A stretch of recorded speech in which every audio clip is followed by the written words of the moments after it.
نو د دې پاکستان یو ډېر ظالم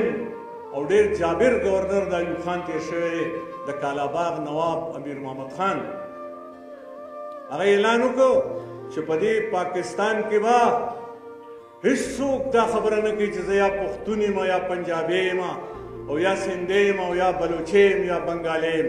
او که چا دا خبره وکړه د هغه په دې پاکستان کې ځای نشته ژبې نه به یې ژوند کړم دا په ریکارډ خبرې دي چې دا خبره وشوه په کال 1908 کې نو ولی خان بابا راپاسېد او د نیشنل پارټۍ د مرکزي کمیټۍ میټینګ و د لاهور په فلیټیز هوټل کې او په هغې نه پس په پریس کانفرنس کې ولی خان بابا دا ګورئ زه تاسو ته داسې خبرې کوم چې تپوس وکوي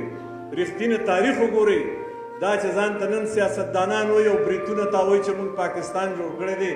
دی د نواب کالاباغ په مخ کې کلمه هم نشوه ویلی دا زمونږ ستاسو ولی خان بابا و چې په فلیټیز هوټل کې ودرېد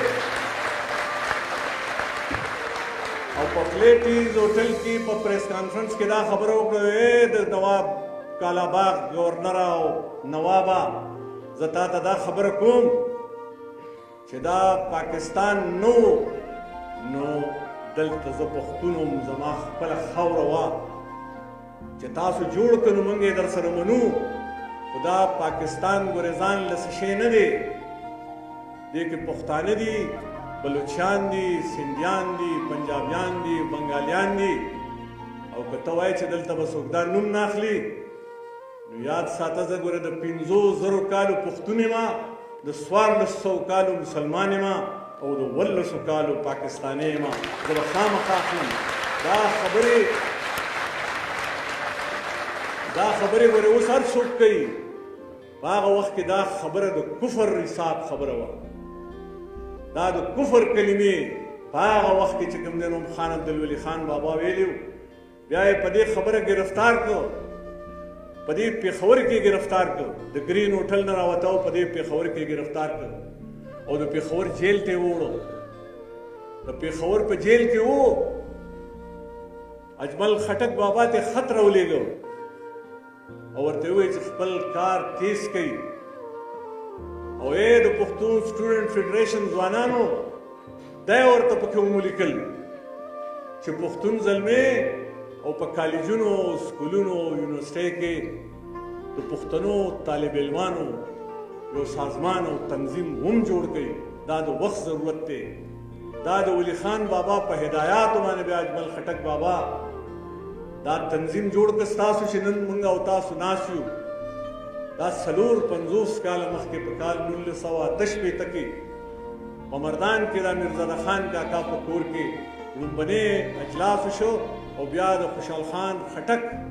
بابا په قبر باندې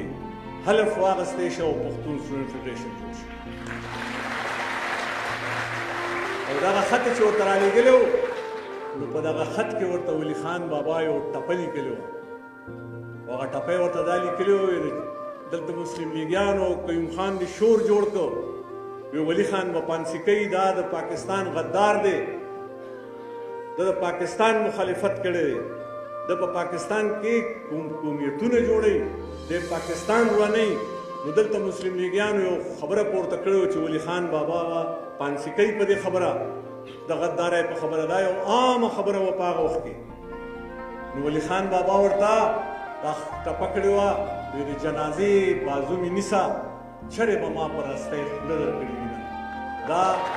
دا د ولی خان بابا ټپه ده او بیا اجمل خټک بابا نظم ولیکو د هغې لومبنی بند درته وایم وی چې ولی خان ورکړی بیا د باچا خان بیړو له شړنګ دی ولی خان ورکړی بیا د باچا خان بیړو له شړنګ دی او راپاسئ پښتنو په وطن جنګ دی دا چې وشو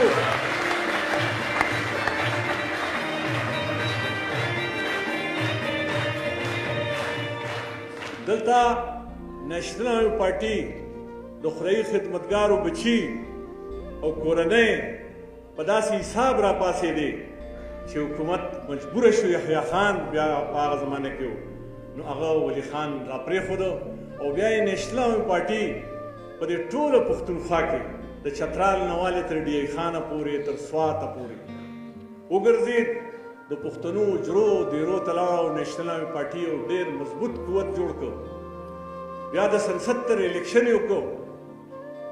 او داسې الیکشن یې وکړو چې هر ځای ته د جلوسونو سره لاړ ابټاباد ته هم لاړ مانسیرې ته هم لاړ هریپور ته هم لاړ ډی ای خان ته هم لاړ سوات ته هم لاړ 4 حملې پې وشوې